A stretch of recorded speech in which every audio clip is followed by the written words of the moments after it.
Sobrang lungkot nga ng family Gutierrez, lalong-lalo na ang pamilya ni Janine Gutierrez. Nag-celebrate na lang ng kaarawan ang kapatid ni Janine na si Jessica sa wake ng kanyang mamita na si Pilita Corrales.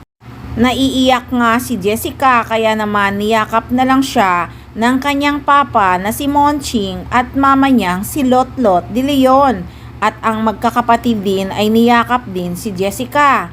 At ang nakakatuwa guys, niyakap din ni Echo si Jessica at pinahiram pa nga ng kanyang panyo dahil umiiyak na nga.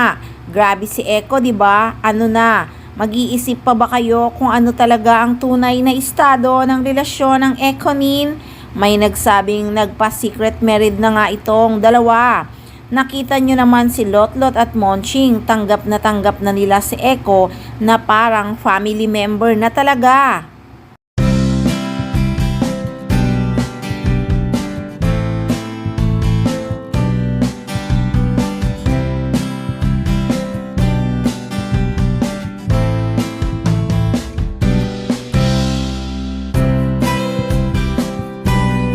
Kaya nga kung totoong nagpa-secret married na nga si Echo at Janine, siguradong kay Echo na niya natagpuan ang qualification ng hinahanap niya sa isang lalaki. Matatandaan kasing tinanong si Lotlot noon kung magugulat ba siya isang araw kung magsabi na si Janine na mag-aasawa na siya. Sagot nga ni Lotlot, "I trust my daughter decision. Nasa marrying age na siya. If she finds the right man for her na with all the qualification na hinahanap niya, bakit hindi?" Sa nangyaring wake ni Pilita Corrales ay kitang-kita naman kung gaano kasuporta si Jericho Rosales kay Janine Gutierrez.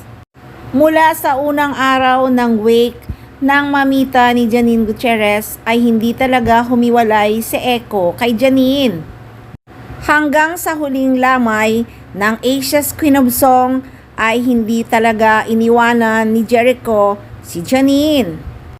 Halatang halata na talaga na hindi lang magjowa ang estado ng relasyon ng Echonin. Mukhang mag-asawa na talaga sila. Kumbaga, galawang mag-asawa na talaga ang Echonin.